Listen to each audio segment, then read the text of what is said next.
తర్వాత మూడో విషయము, విశ్వాసం భ్రష్టులు అవడానికి కారణాలు ఏంటిది? విశ్వాసం భ్రష్టులు అవటానికి కారణాలు ఏంటిది? అర్థమవుతుందండి. విశ్వాస భ్రష్టులు అవటానికి గల కారణాలు ఏంటిది?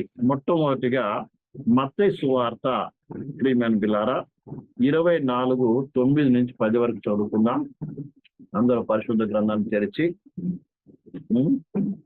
ప్రియమైన బిలారా, విశ్వాస భ్రష్టం అవడానికి కారణాలు, విశ్వాస భ్రష్టులు అవడానికి గల కారణాలు ఏమిటి అంటే, మొట్టమొదటిగా మత్తయి సువార్త 24వ అధ్యాయము 9-10 వరకు చదువుకుందాం.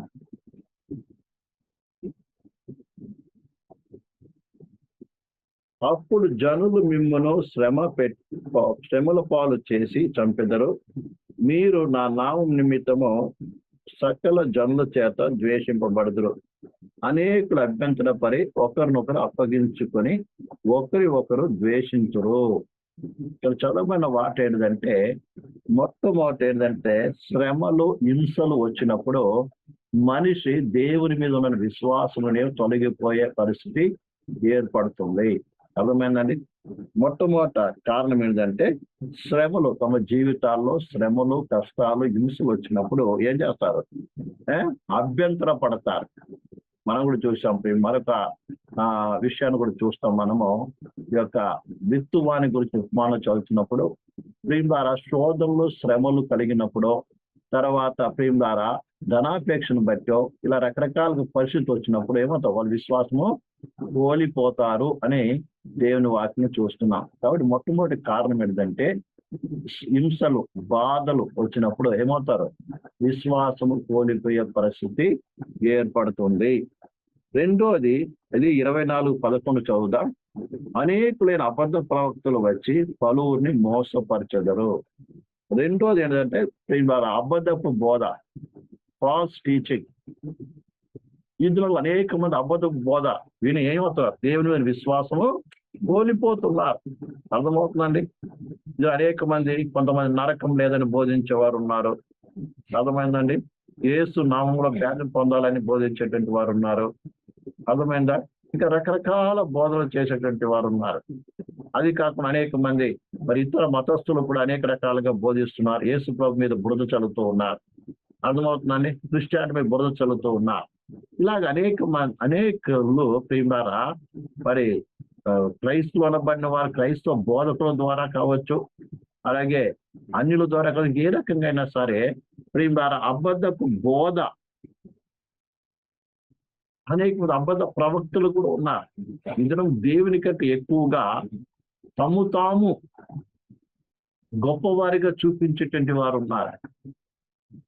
దేవుని మీద ఉన్నటువంటి విశ్వాసం ఏమవుతుంది తెలుసా? మనుషుల మీదకి వెళ్ళిపోతుంది. ఇదము ప్రభు అయిన యేసుకు ప్రకటించేటువంటి బదులు తాము ప్రకటించుకునేటువంటి వారు చాలా మంది ఉన్నారు. ఇట్లా బాగా అర్థం చేసుకోవాలి. ఇది అనేక మంది నమ్మకాలు ప్రియులారా దేవుని మీద కాకుండా ఎవరి మీద ఉంది? మనుషుల మీద ఉంది, సేవకుల మీద ఉంది, పాస్టర్ల మీద ఉంది. అందుకే ప్రతిదానికి ఏం చేస్తారంటే సేవకుల మీద ఆధారపడుతూ ఉంటారు. వాళ్ళు ప్రార్థన చేస్తేనే ఆలకిస్తాడు, వాళ్ళు ప్రార్థన చేయాలి, వాళ్ళు అన్నీ చేయాలి, మరి వీళ్ళు మాత్రం ఏమీ చేయరు. ఇవన్నీ ఏంటండి ప్రియులారా? అబద్ధపు బోధ. ఇలా అబద్ధపు బోధ ద్వారా కూడా ఏమవుతుంది? విశ్వాసం భ్రష్టులు అయిపోతుంటారు. మొట్టమొదటి హింస వచ్చినప్పుడు విశ్వాసం కోల్పోయి తగ్గిపోయేవారు ఉన్నారు. రెండోది, అబద్ధ ప్రవక్తల ద్వారా, అబద్ధపు బోధ ద్వారా ఏమవుతారు? పడిపోతూ ఉంటారు. 4 లూకా సువార్త 3:8-13 వచనం. 8-13. రాతి నేల పడిన వారు ఎవరనగా, వినున్నప్పుడు వాక్యము సంతోషం అంగీకరించేవారు, కానీ వారికి వేరు లేనందున కొంచెము కాలము నమ్మి శోధన కాలం తొలగిపోదురు. శోధనలు, శ్రమ, హింస వేరు, శోధన వేరు. శోధన అంటే ఏంటండి? ఇదిగో నీకు వస్తువు, యేసయ్యని సైతాను శోధించాడు కదా, ఏమని? నీకు ఆకలి అవుతుంది కదా, అన్నం తిను. దాని కొరకు ఏం చేయాలి? రాళ్ళు రొట్టెలుగా చేసుకొని తిను. చదవండి. నువ్వు దేవుని కుమారుడు కదా, గొప్పోడు కదా, పైన దూకు, ఇదంతా నీకు ఇస్తాను, ఒక్కసారి నాకు మొక్కు. ఇలా సైతాన్ అనేక రకాల శోధిస్తుంటుంది. అలాగే మనకు శోధనలు వస్తాయి.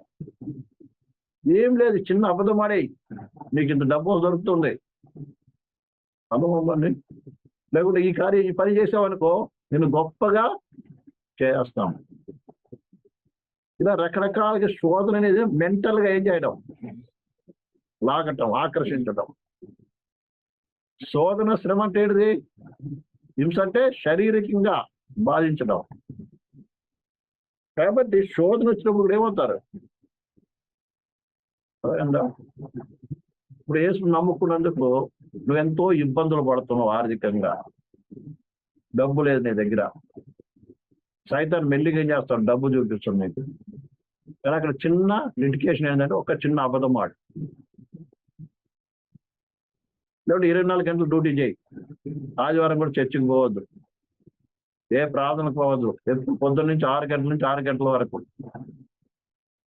ఇలా రకరకాలుగా సైతం ఏం చేస్తా, నీకు రుచి చూపించి దానికి అవ్వకి ఆ పండు చూపించింది. ఈ పండు చూసిన ఏముంది, ఎంతో ఏమైందంటే అందంగా, ఎంతో రుచికరంగా కనబడిందంట. అలా చూపిస్తారు. ఇందులో అనేక మంది వారు ఎన్నో కార్యాలు చెప్తూ ఉంటారు, కానీ దాని వెనుక వస్తున్న పర్యవసనం గురించి చెప్పరు. మంచి గురించి చెప్తుంటారు కదా, దాని వెనక వచ్చే చెడు పరిమాణం గురించి చాలా మంది చెప్పరు. కాబట్టి వీరి ద్వారా ఇలా శోధన తప్పిపోతుంటారు. అర్థమైందండి? విషయాన్ని బాగా మనం అర్థం చేసుకోవాలి. తర్వాత 4వది ప్రియం ద్వారా లౌకికత్వము, లోకము. అర్థమైందండి? లోకాన్ని చూచి, లోకం యొక్క స్నేహము చూచి అనేక ఏమవుతారు తెలుసా? పడిపోతూ ఉంటారు, అంటే విశ్వాసం తొలగి పోతూ ఉంటారు. 2వ తిమోతి రాసిన పత్రిక 4:4. 2వ తిమోతి రాసిన పత్రిక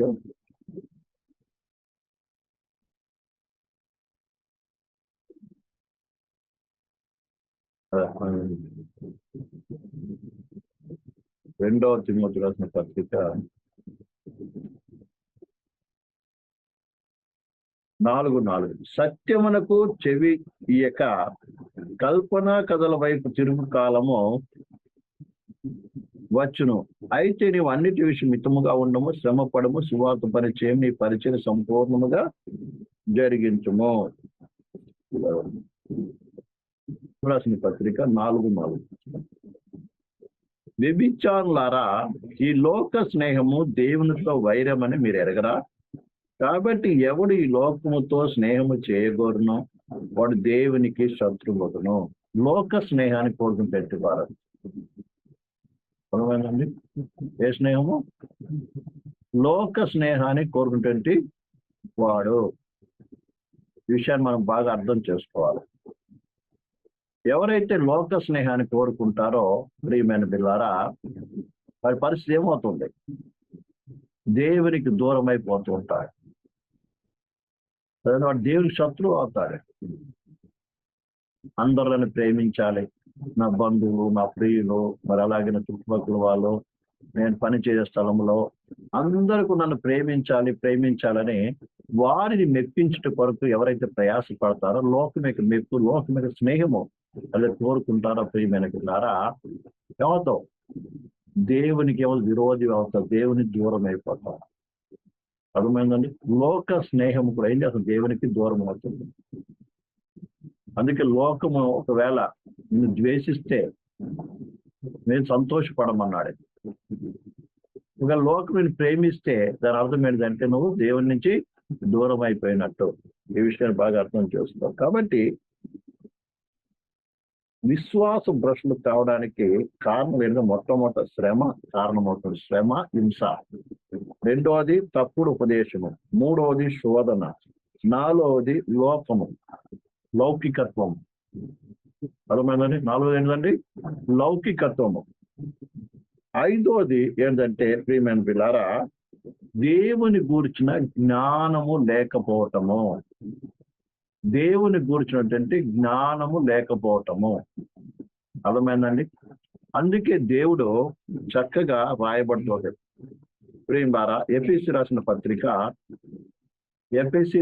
పత్రిక 11వ క్షమించాలి, ఎఫెసీ రాసిన పత్రిక 4వ అధ్యాయము 11 నుంచి చదువుదాం. 11 నుంచి 14 వరకు. మనమందరము విశ్వాస విషయంలో దేవుని కుమారుని గురించిన జ్ఞానం విషయంలో ఏకత్వం పొంది సంపూర్ణ పురుషులకు వరకు, అనగా క్రీస్తు కలిగిన సంపూర్ణతకు సమానమైన సంపూర్ణత కలవారు వరకు ఆయన ఇలాగు నియమించాడు. పరిశుద్ధులు సంపూర్ణగునట్లు క్రీస్తు శరీరము క్షేమావృద్ధి చెందుటకును పరిచర్య ధర్మము జరుగుటకును ఆయన కొందరిని అపోస్తులుగాను, కొందరిని ప్రవక్తులుగాను, కొందరు సువార్తికులుగాను, కొందరిని కాపరులుగాను, ఉపదేశకులుగా నియమించెను. అందువలన మనం ఇక మీదట పసిపిల్లమై ఉండి మనుషుల మాయోపాయం చేత వంచనతోనూ తప్పు మార్గమునకు లాగు వీటితోనూ గాలికి చెదరగొట్టు కొనిపోనట్టు కల్పింపబడినటువంటి ప్రతి ఉపదేశమునకు ఇటు అటు కొట్టుకొని పోవచ్చు అల్ల చేత ఎగరగొట్టబడిన వాడై ఉండక ప్రేమ కలిగి సత్యము చెప్పుచు క్రీస్తు వలె ఉండక మనం అన్ని విషయంలో ఎదుగుదాము. ఇక్కడ ఖచ్చితంగా రాయబడింది ప్రేమలు ఏంటంటే, రక్షణ పొందిన ప్రతి విశ్వాసి కూడా ఏం చేయాలంట?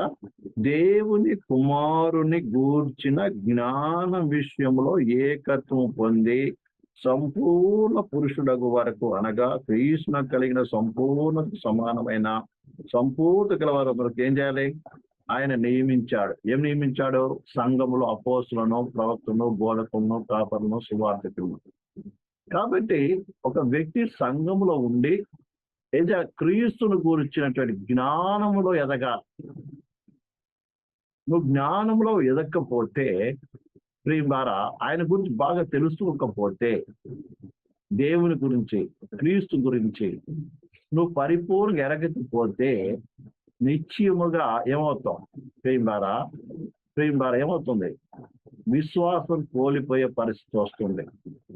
అందుకే దినదినం ఏం చేయడం? మనము దేవుని గురించి, క్రీస్తు గురించి ఏం చేయాలి? అన్ని విషయాలు ఏం చేయాలి? నేర్చుకోవాలి, ఎదగాలి, జ్ఞానంలో ఎదగాలి.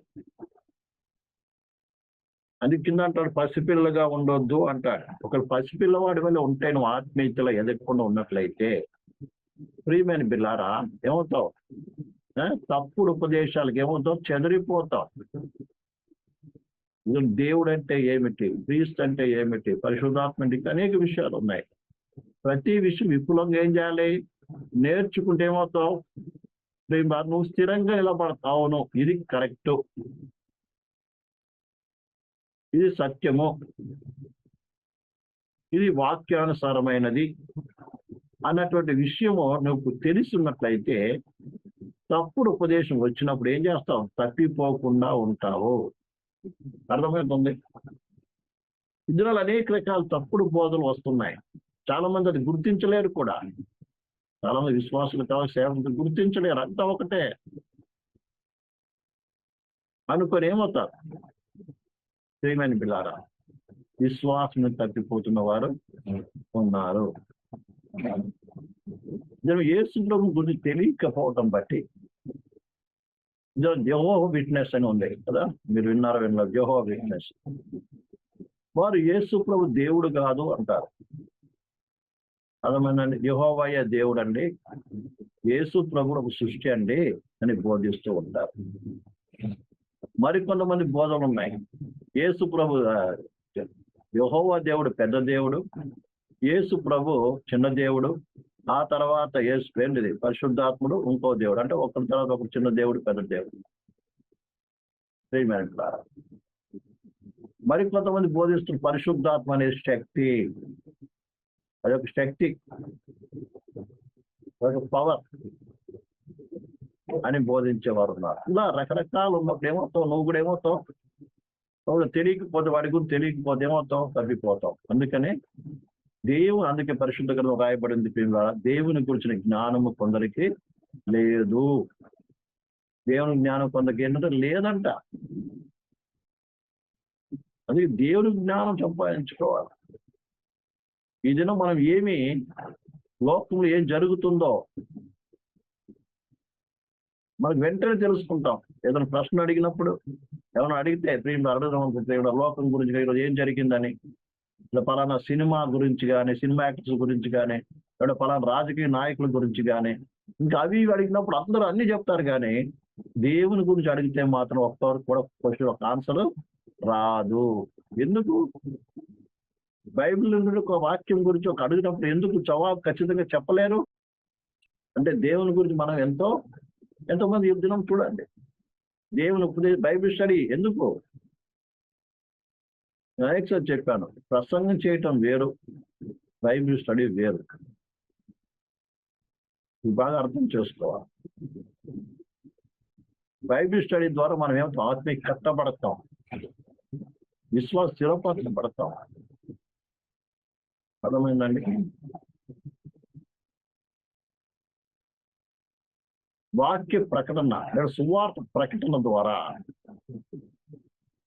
అర్థమవుతుందండి.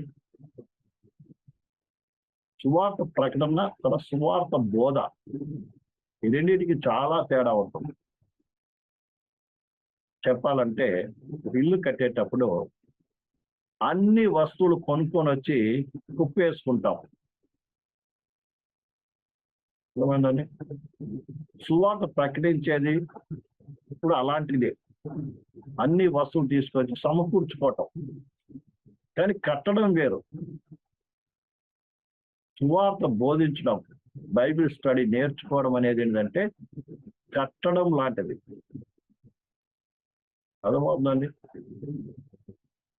ఇది చాలా ముఖ్యమైనది. అందుకనే మనం నేర్చుకోవాలి. ఎవరి గురించి? దేవుని గురించి, క్రీస్తు గురించి, అనేక విషయాలు, సంఘం గురించి, ఇవన్నీ కూడా ఎంత నేర్చుకున్నప్పుడు ఏంటంటే ఇది సత్యము, ఇది అసత్యము అని మనకు అర్థమై ఏమవుతాం? ఆత్మీయత స్థిరపరచబడతాము. ఇటుకరాలు తీసుకొచ్చాం, మంచిదే, కుప్పేసుకున్నాం. ఒక్కొక్కటి చేంజ్ చేయడం, గోడ మీద కట్టి కరెక్ట్ గా ఫిక్స్ చేయటం, సిమెంట్ పెట్టి దాన్ని సరి చేసి పెట్టడం. అప్పుడు ఏమవుతుంది? అది ఇంకా ఎక్కడికి పోదు. అది అదే కుప్పలో ఉందనుకోండి, ఆ ఇటుకే ఎవరో తెచ్చుకోపోదని తెలియదు, పగిలిపోదని తెలియదు, ఏమవుతుందో తెలియదు. అది ఇల్లు కాదు, కుప్ప ఇల్లు కాదండి. ఏక స్థలంలో అయితే ఒక్కొక్క రాయి తీసి చక్కగా పెట్టబడిందో, కట్టబడుతుందో దాని ఇల్లుగా తయారవుతుంది. అలాగే మనం కూడా దేవుని నివాస స్థలముగా ఎప్పుడు కట్టబడతామంటే ఒక్కొక్క విషయాన్ని మనం క్షుణ్ణంగా నేర్చుకొని అందులో మనం ఇది సత్యము అనే మన మనసు స్థిరం వచ్చేస్తుంది, స్థిరంగా నిలబడతాం. అప్పుడే ప్రియమైన పిల్లారా అది కట్టబడ్డం అంటే. కాబట్టి ప్రతి విశ్వాసం ఏం చేయాలి? పిల్లారా వాక్యం క్షుణ్ణంగా ఏం చేయాలి? నేర్చుకుని సత్యాన్ని తెలుసుకోవాలి, నిలబడాలి. లేకపోతే ఎవరో చెప్పిన వారు వెంబడి వెళ్ళిపోతూ ఉంటారు. చివరికి విశ్వాసం కోల్పోతారు. ఎంతో మంది అలాగా ఎక్కడంటే అక్కడ పరిగెత్తిపోతారు. ఏ వాక్యం అంటే ఆ వాక్యం పరిగెత్తిపోయి చివరికి అది తప్ప, ఇది తప్ప, అది ఒప్ప, ఇది ఒప్ప, ఆయన చెప్పేది కరెక్టా, ఏం చెప్పేది కరెక్ట్ తెలియక మొత్తానికి విశ్వాసం చెప్పి మళ్ళీ అన్ని జనులకు వెళ్ళిపోయిన వాళ్ళు ఎంతో మంది ఉన్నారు, విశ్వాస గ్రూపులు అయిపోయిన వాళ్ళు ఉన్నారు. కాబట్టి ప్రియమైన బిడ్డారా, దేవుని గురించిన జ్ఞానము అంటే క్రీస్తుని గురించి జ్ఞానం లేకపోవడం బట్టి ఏమవుతారు? విశ్వాసం తొలగిపోతారు, విశ్వాసం ప్రశ్న అవుతారు అన్నటువంటిది మనం దేవుని వాక్యం తెలియపరిచిన సత్యం అండి. తర్వాత హెబ్రీ రాసిన పత్రిక 6వ అధ్యాయము, హెబ్రీ రాసిన పత్రిక 6వ అధ్యాయము. కాబట్టి నిర్జీవ క్రియలను విడిచి మారు మనసు పొందుటయు, దేవుని అందలి విశ్వాసమును, బ్యాప్టిజం గురించిన బోధయు, హస్త నిక్షేపణయు, మృతుల పునరుద్ధానమును, నిత్యమైన తీర్పు అను పునాదిని మరలా వేయక, క్రీస్తును గూర్చిన మూలోపదేశం మాని సంపూర్ణగుటకు సాగిపోవడము. ఎవరైతే సంపూర్ణత వైపు కొనసాగరో అలాంటి వారు కూడా ప్రియమైన పిల్లారా విశ్వాసం తొలగిపోయేటువంటి పరిస్థితి ఏర్పడుతుంది. కారణం ఏంటంటే వారు ఎప్పటికైనా మూలోపదేశమే నేర్చుకుంటూ ఉంటారు. అంటే విశ్వాసం గురించి, మారు మనసు గురించి పదే మారు మనసు గురించి చెప్పాలి. పదే చెప్పిందే చెప్తూ ఉండాలి, విన్నదే వింటూ ఉండాలి. ఎందుకంటే ప్రియులారా మరలా అదే విషయం వాళ్ళు నేర్పిస్తూ ఉన్నా కూడా వారికి ఏం రాదు, విశ్వాసము రాదు, విశ్వాసంలో ఎదగరు, సరైన మారు మనసు రాదు. నేర్చుకున్నదే నేర్చుకుంటూ ఉంటారు కానీ ఆ నేర్చుకున్న దాన్ని ఏం చేయరు, నిలబడరు, స్థిరపడరు. అలాంటి వారు ఏమవుతారు ప్రియులారా ఎప్పుడైనా పడిపోయే అవకాశము ఉంది. నువ్వు ఒక ఉపదేశం విన్నప్పుడు ఆ ఉపదేశం ఏం చేయాలి, స్థిరంగా నిలబడాలి.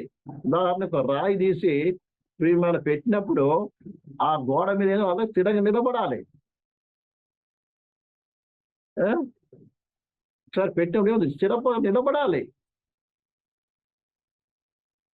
అర్థమైందండి. ఒక మేస్త్రి కూడా రాయి పెట్టినప్పుడు ఏం చేస్తాడంటే ఏం చేస్తాడు, ఒకసారి పెట్టాడు అంతే. ఉంటే తీసి పెట్టాడు అనుకోండి, 4 సార్లు పీకి పెడితే ఏమవుతుంది, లూజ్ అయిపోద్ది. ప్రియులారా ఏమవుతుంది, ఎప్పటికైనా పడిపోయే అవకాశము ఉంటూ ఉంటుంది.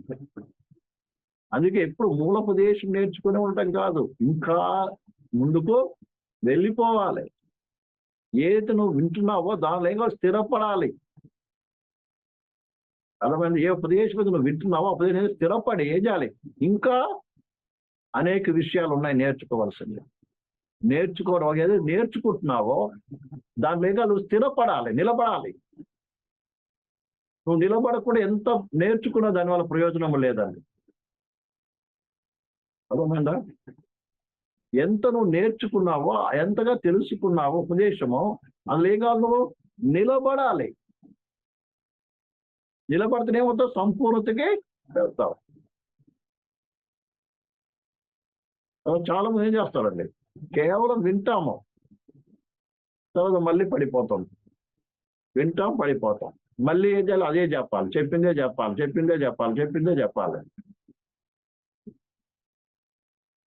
వినదే వింటూ ఉండాలి. అలా అయితే ఏమవుతుంది, నువ్వు ఎప్పటికి స్థిరపడవు, చివరికి ఆ రాయి ఏమవుతుంది, నిలబడదు. కానీ ఈ విషయాన్ని బాగా అర్థం చేసుకోవాలి. ఎవరైతే మూలోపదేశం కాకుండా సంపూర్ణ అవటానికి సాగిపోతారో, ముందుకు అడుగులు వేస్తారో, లేదంటే విన్న దాంట్లో ఎవరైతే స్థిరపడతారో, అందుకే ఒక యాకోబు రాసిన పత్రికలో ఒక మాట జ్ఞాపకం వస్తుంది ప్రేమ, అది కూడా చదివి నేను ముందుకు వెళ్తాను.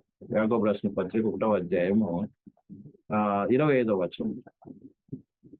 అయితే స్వతంత్రం నిచ్చు సంపూర్ణమైన నియమములో తేరు చూచి నిలక్కడగా ఉండువాడెవడో వాడు విని మరచువాడు కాక క్రియలు చేయబడి ఉండి తన క్రియల వలన ధన్యుడగును. ఏంటంటే ఎవరైతే నిజముగా అర్థమైందండి సంపూర్ణమైన నియమములో నడవాలనుకుంటున్నాడో, లేదా సంపూర్ణత వైపు తేరి చూస్తాడో, నేను ఇంకా పరిపూర్ణ చెందాలి, సంపూర్ణ అవ్వాలని ఎవరైతే ఆ సంపూర్ణత వైపు చూస్తారో, లేకుంటే ఇక్కడ వరకు వచ్చా, నేను ఇంకా క్రీస్తు అక్కడ ఉన్నాడు, నేను అక్కడ వరకు వెళ్ళాలి, లేదా క్రీస్తు ఈ రీతిగా ఉన్నాడు, ఆయనలాగా నేను కూడా ఉండాలి, నా స్వభావం, నా మాటలు, నా పద్ధతి, నా జీవితము మార్చబడాలి అని ఏ వ్యక్తి అయితే చూస్తుంటాడో ప్రేమారా వాడంట కేవలం వినేవాడుగా ఉండడంట, ఆ వాక్య ప్రకారము జీవించేవాడుగా ఉంటాడు. అర్థమైందండి, జీవించేవాడుగా ఉంటాడు. అలా జీవించలేదు అనుకోండి, ఏమవుతుంది పరిస్థితి ప్రేమరా, అవుతాడు ఒక దినం కాకపోయినా ఒక దినం ఏమవుతాడు, పడిపోతాడు. ఒక దినం కాకపోయినా ఒక దినం ఏమో తప్పిపోయే అవకాశం ఉంది, విశ్వాసం భ్రష్టు అయ్యే అవకాశం ఉంది. తర్వాత 7వది ప్రియమైనది ఏంటంటే సహవాసములో ఉండకపోవటము, సంఘ సహవాసం ఉండకపోవటము. చూడండి ఎబిరి రాసిన పత్రిక 10వ అధ్యాయం 25, 26 చదువుదాం. 25 నుంచి చదువుదాం. 10వ అధ్యాయం 25.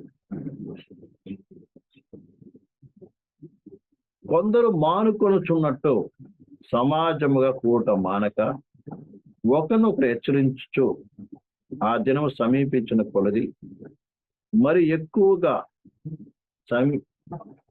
అలాగూ చేయొచ్చు. ప్రేమ చూపుటకును సత్కార్యము చేయుటకు ఒకనొకరు పురికొల్తుమని ఆలోచించము. చివరికి ఏంటంటే ప్రియులారా 7వదిగా సహవాసం అనేది చాలా ముఖ్యమైనది. ఎక్కడైతే నీకు సత్యమైన ఉపదేశం పడుతుందో,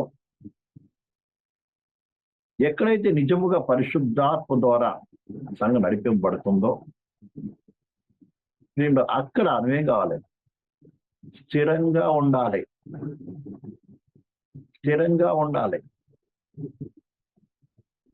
కొంతమంది ఏం చేస్తారంటే ప్రియులారా, కొన్ని రోజులు ఉంటారు అక్కడ, ఏదైనా దైవ సేవకులు కావచ్చు, సహోదరుల వాళ్ళు కావచ్చు, ఒక హెచ్చరికయో ప్రియులారా ఒక గద్దింపో లేక తనకు అనుకూలంగా అక్కడ లేకపోతే ఏం చేస్తారంటే ఈ సంఘం బాగలేదని ఇంకో సంఘానికి వెళ్ళిపోతారు.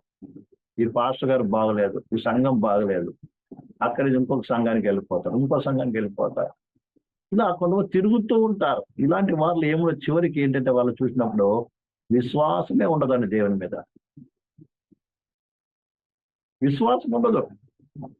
వారి ఉద్దేశాలు అన్నీ ఒకరి మీద లోపం చెప్పడమే తప్ప తమ లోపాన్ని సరి చేసుకోరు. ఇతర లోపాలు చెప్పడమే తప్ప వాళ్ళకి తమ లోపాలు ఏం చేయరు, తెలుసుకోరు. అక్కడ సంఘం సరిగా లేదండి, అక్కడ విశ్వాసుల ప్రేమ లేదండి, అక్కడ పాస్టర్ గారు సరిగా లేరండి, అదండి. వీళ్ళే తిరుగుతూనే ఉంటారండి. వీళ్ళు ఎప్పటికీ స్థిరపడరు. వీరేమవుతారు, ఒక దినం నేడు విశ్వాసం కోల్పోతారు.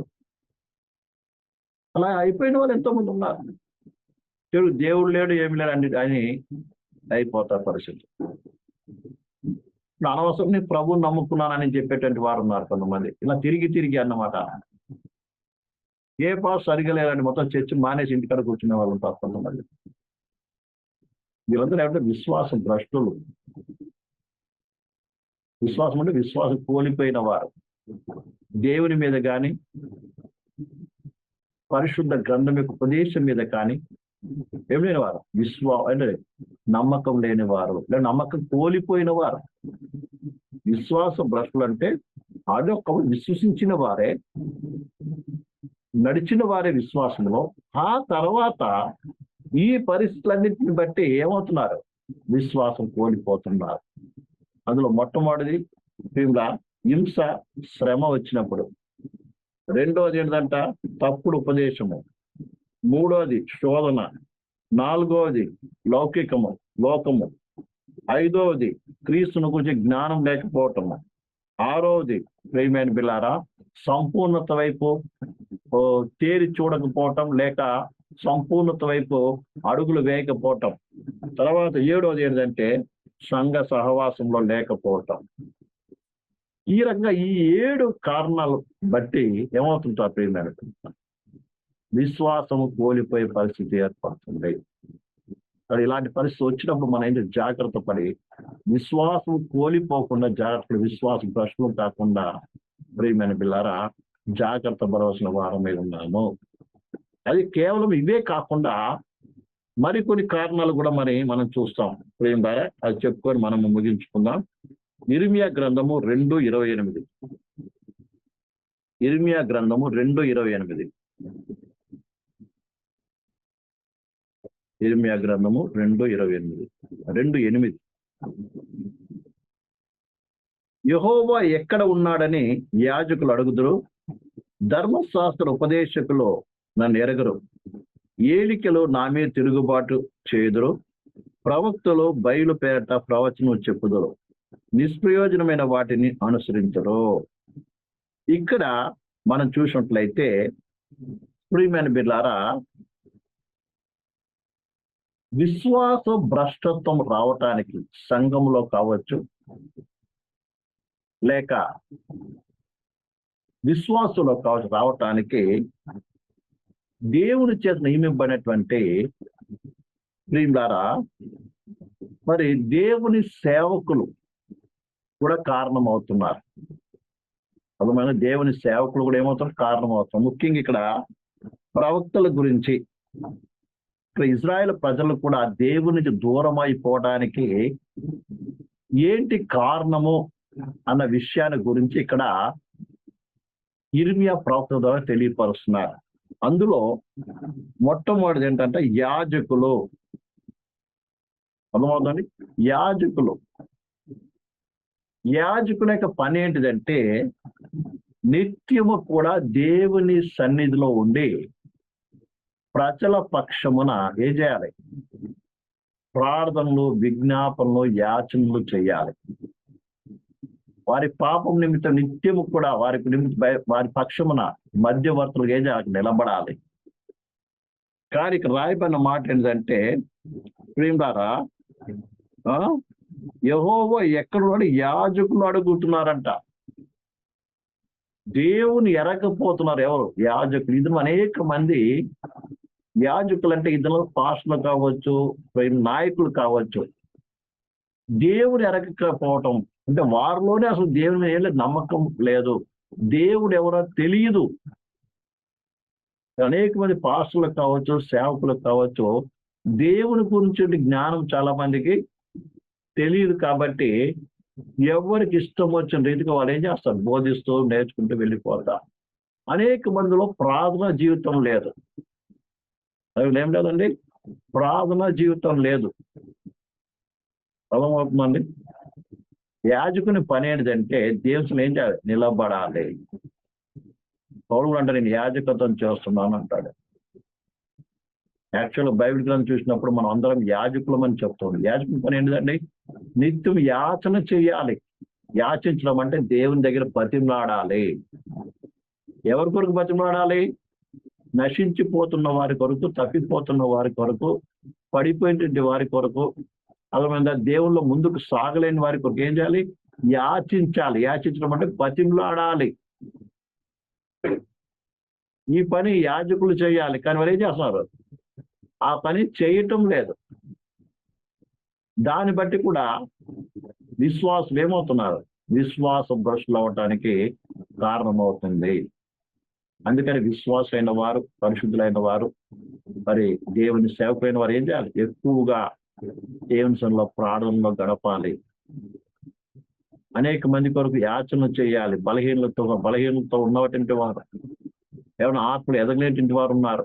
మీకు ఒక సహోదరి ఆత్మీయంగా బలహీన ఉన్నప్పుడు వారిని చూసి ఏలన చేయటం కాదు, కానీ వాళ్ళ కొరకు ఏం చేయాలి? యాచన చేయాలి. దేవుడికి బతిమాడు వాళ్ళని బలపరచమని. పౌలు యొక్క ప్రార్థన మనం చూస్తాం.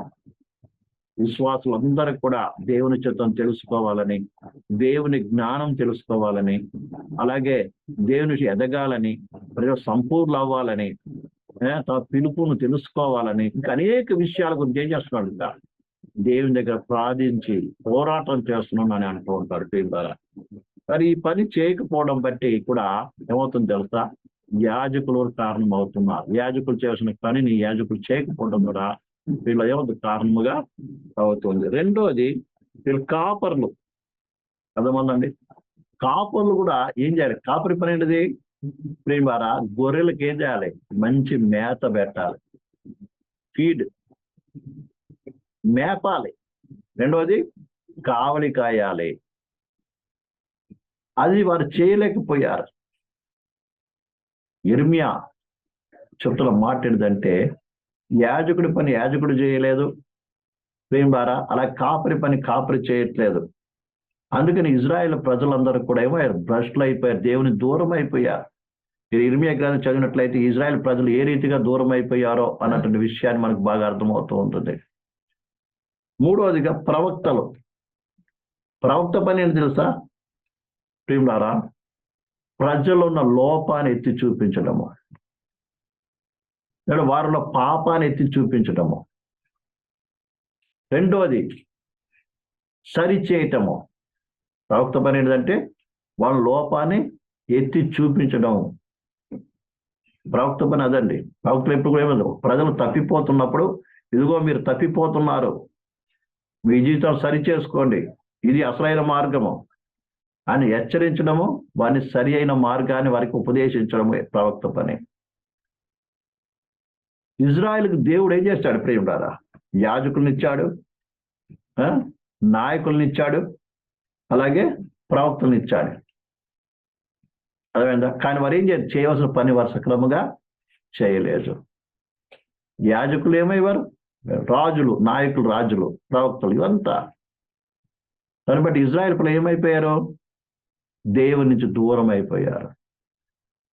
అలాగే ప్రియులారా, సంఘంలో కూడా నియమించినటువంటి ప్రియులారా పాస్టర్స్ కావచ్చు, తర్వాత ఏంటంట నాయకులు కావచ్చు, ఎవరిని కావచ్చు, ఎవరు చేయవలసిన పని వారు సక్రమం చేయకపోయి ఉన్నప్పుడు సంఘం అనేటువంటిది ఏమవుతుంది? భ్రష్టతను వెళ్ళిపోయే అవకాశం ఉంది. ఇవన్నీ కూడా కారణాలు.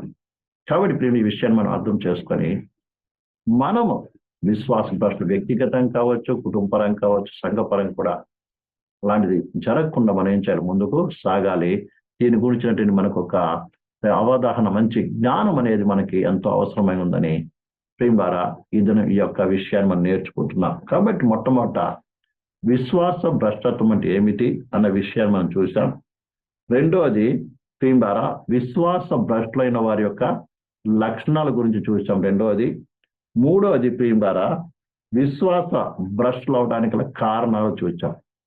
ఈ విషయాన్ని మనము జ్ఞాపకం చేసుకొని మనసులో పెట్టుకొని ప్రియులారా మనం జాగ్రత్త పడదాం, అటు కృపలో ఎదిగించమని. ఒకవేళ ఇలాంటి లోపాలు ఇదని తెలియపరచమనే విషయాల్లో ఏదైనా మనము ఎదుర్కొంటున్నట్లయితే దాన్ని కూడా సరి చేసుకొని ముందుకు సాగుదాం. దేవుడి వాక్యాన్ని దీవించును గాక. అందరూ కళ్ళు మూసుకుందాం, ప్రార్థన చేద్దాం. Hallelujah, praise God, praise the Lord. అందరూ కళ్ళు మూసుకొని ప్రార్థన చేసుకుందాం. Hallelujah, praise the Lord. Thank you Jesus of Nazareth. Hallelujah. దేవుని వాక్యం విన్న ప్రియ సహోదరి సహోదరులారా, ఈ రాత్రికాల సమయంలో విశ్వాస భ్రష్టత్వం అనగా ఏమి, విశ్వాస భ్రష్టులైన వారి యొక్క లక్షణాల గురించి మనం చూచాం. అలాగే విశ్వాస భ్రష్టులు అవడానికి గల కారణాలు కూడా చూచాం. ఒకవేళ ఈ మూడు విషయాల్లో ఏదైనా మన జీవితాల్లో కలిగినట్లయితే సరి చేసుకుందాం. Hallelujah, thank you Jesus, thank you Jesus, thank you Jesus. అలాగే మనం నేర్చుకున్నది కేవలం ఈ దినం కొరకు కాదు, కానీ భవిష్యత్తులో మనం ఎలాంటి పరిస్థితి అయినప్పటికీ కూడా విశ్వాసమును కాపాడుకొని విశ్వాసంలో స్థిరపరచబడి విశ్వాస జీవితం ముందుకు సాగటానికి మన జీవితాన్ని అప్పగించుకుందాం. Hallelujah, thank you Jesus, thank you Jesus, thank you Jesus, thank you Jesus. Hallelujah.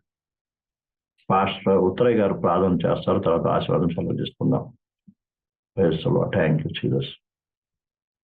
Praise God. ప్రేమ కలిగిన తండ్రి, కృప కలిగిన ప్రభువా, ప్రైజ్ గాడ్, మహిమ కలుగును గాక.